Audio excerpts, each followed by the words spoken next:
Hi everybody! Welcome back to Rachel Finder and Level Grinding the Daily Hustle. Today is episode 101.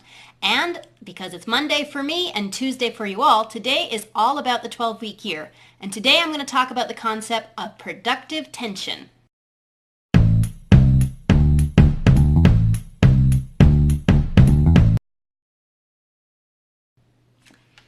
So in the book, The 12-Week Year, Brian Moran talks about the concept of productive tension.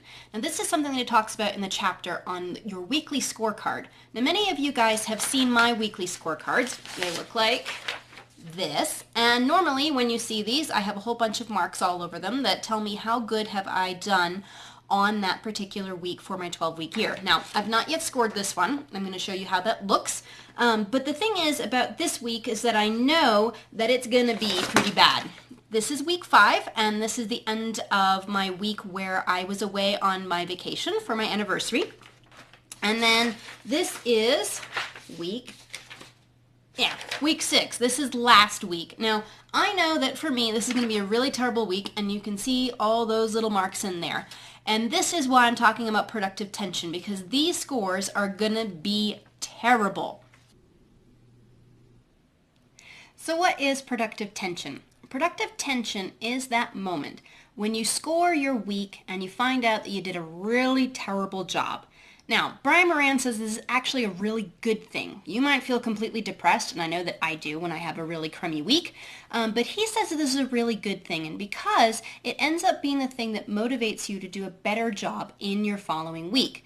If you had a really crummy week, then it's a really great thing to be able to say to yourself, you know what, this next week I'm going to do better. Now, I have reasons for why the last 2 weeks have been really crummy scores. Again, I was away on vacation, and that bled over from week 5 into week 6.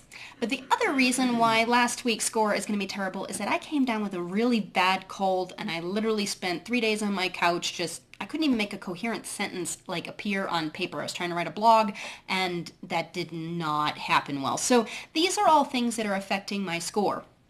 But the good news is that I can make up that work and I can put all that effort into this week. And especially since I'm feeling better, you can probably still hear some of my stuffed up nose.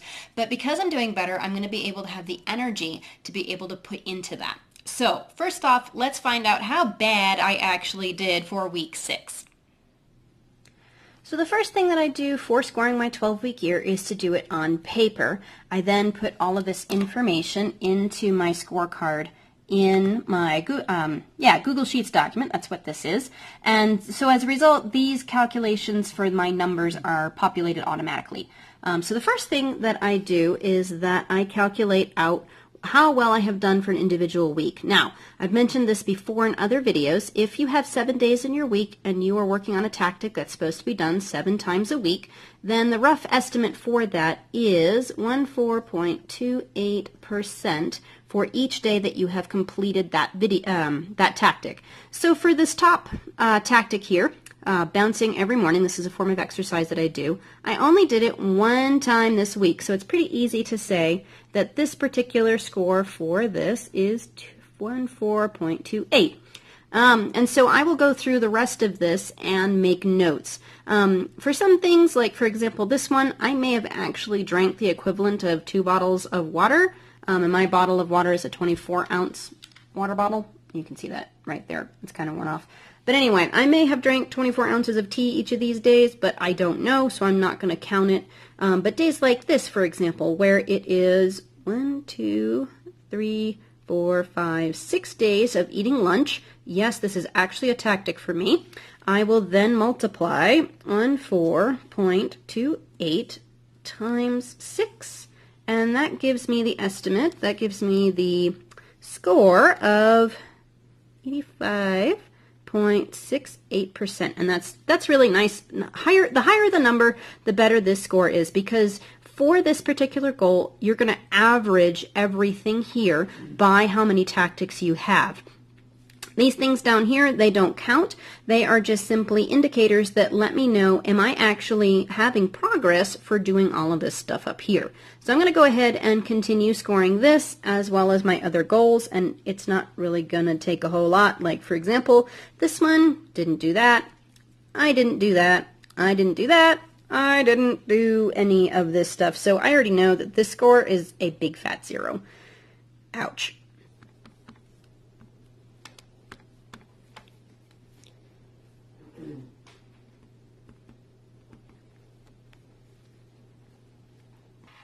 So that was actually really quick, and like I said, it's because I didn't do a whole lot. Usually this process takes a couple minutes. So now I'm going to punch all these numbers into my spreadsheet, and we'll see just how bad week 6 was.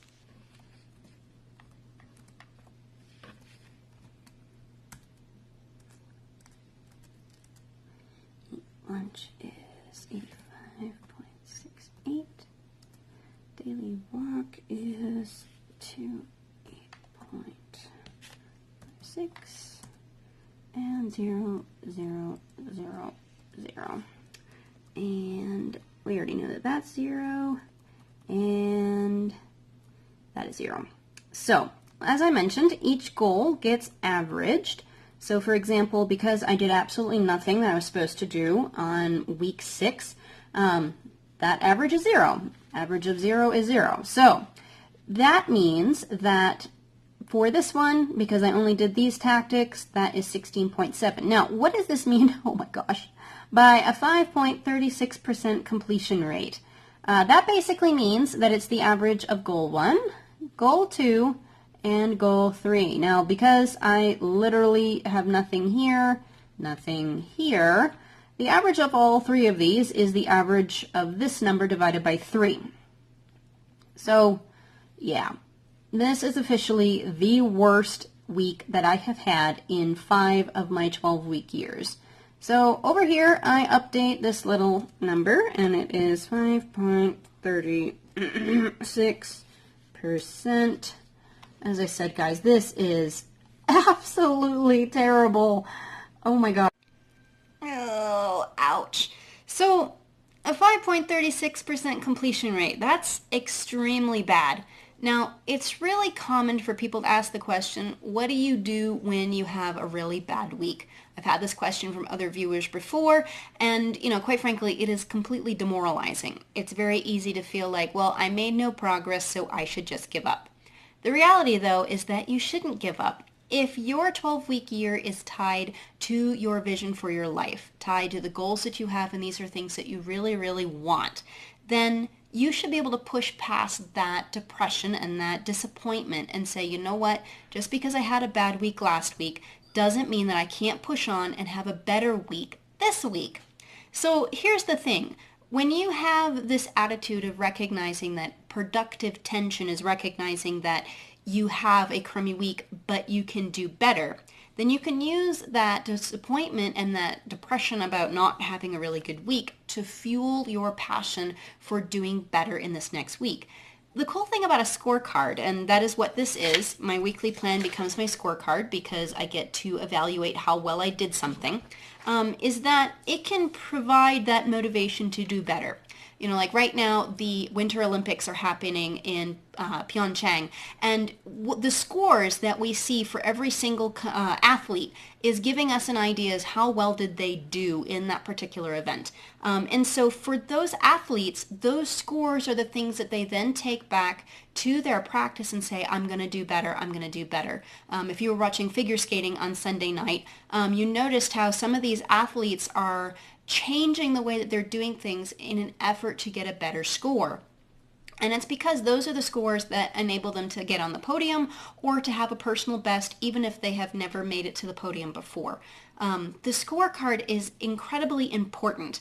A lot of people don't like keeping track of things. They like to do that because they want to say, everybody's equal. We don't want to have, destructive competition. But the reality is that competition with yourself is something that's really hard to do. It is something that requires you to be completely honest with yourself. And nothing will help you be more honest with yourself than having a scorecard. The cool thing about a score is that it's not the end of the world. You have another day tomorrow. You have another day next week to do something about that score. It is competition only with yourself. It's with nobody else. It is up to you to compete with yourself and to do better and better. Now remember, we don't have to score 100% in every single category and every single tactic to be able to have our goals met. An 85% completion rate is about what it takes, which is fantastic. Now, obviously, nothing on this page is an 85% completion rate. Matter of fact, if you've looked back at any of my weeks, you will see that I rarely have an 85% completion rate. The highest score that I've ever gotten is somewhere around this, a 70% completion rate. Now, this is okay. It's not the end of the world. It just means that I'm going to achieve my goals a little bit slower than doing it in 12 weeks. The question is whether or not am I happy with that. If I'm not happy with that, then that's the motivation to work even harder. If I'm okay with that and I'm willing to accept that it might take a little bit more time, then that's not necessarily a bad thing. So now that I have my scoring done, what's the next step? Well, now it is time to actually plan out my week. And this is what's kind of important because this is the thing that you guys are going to be able to see on Friday. I'm going to plan out the week and then I'm going to have a review on Friday. Actually, it will air on Saturday for you guys. But you guys be able to see how well did I actually do, what worked, what didn't work, how well did I actually plan out my week, and was I successful in staying on top of things. So the first thing to planning out my week is first just looking at the things that have been scheduled already for that particular week. A lot of these things I have put on here as I was working through both last week, the week before. These are things that I've just previously scheduled. This gives me a look at like what are the things that I have to look forward to. Now you can see a lot of these days have empty spaces. The first thing that I do is move everything from the previous week that I did not get done to my to-do list. And then I plan out the days where those are going to happen. The next thing that I do is take any of the uncompleted tasks from my 12-week year, and then I move these things onto my list as well. Now, one of the things about my tactics, especially for goal 2, is that rather than moving each individual tactic that has to happen in a specific week, I just leave them in a particular order and then I pay attention to my notes here. Some people actually have these on their master plan and then they move the appropriate stuff to each week. I find that's actually more tedious when I'm setting things up, so I prefer to do it this way. So, for example, one of the things that had to happen last week was writing a newsletter for my company. Another thing that should have happened was this industry blog. This is one of those blogs that I was working on. So this is also going to get moved to this next week. So I'm going to make a mark that said that was supposed to happen in week 6. And so these are things that are going to get moved into this weekly to-do list. The other thing that's going to happen is that I need to move the tasks from week 7 into that task list as well. So that includes this task here and this task here. And those are the things that need to happen in week 7. This tactic up here is the only one that has to happen every day, every week, just flat out. That's that's supposed to happen. So I'm going to move this to my task list, and I'm going to move this to my task list as well. And there we go. A filled out week. Yeah, this is what my week is going to look like. Some of these things I may not get done all at once, or I may get done more than I can, so I can just move tasks around as needed. But these are where I think these tasks are going to fit best for my work week. So when I am working on any particular day, I'm going to be working in my daily work blocks, and then I will be working on these tasks in these appropriate blocks. So now it is a grand total of a quarter of 2. I had a rough start this morning, so it is time to get cracking on all of this stuff that I need to do today. So that is how this week is going to turn out. Hopefully you guys can check back on Saturday and see how well I did. The other videos for this week are going to be showing you my progress as we go along. But again, on Saturday, you guys can check out that review and see how well things are going. And hopefully by Monday next week, I'm going to have a much better score than 5.36% as I did in week 6. So I'm now going to get to work, see how many of these tasks I can get completed for my Monday. And again, remember, if you have a really crummy week like I did for week 6, remember to use that productive tension. Remember to look at it as a call to action and a challenge to do better, to improve your personal best so that your weekly score can improve. And remember, even Olympic athletes do this. I will see you all tomorrow. Ciao.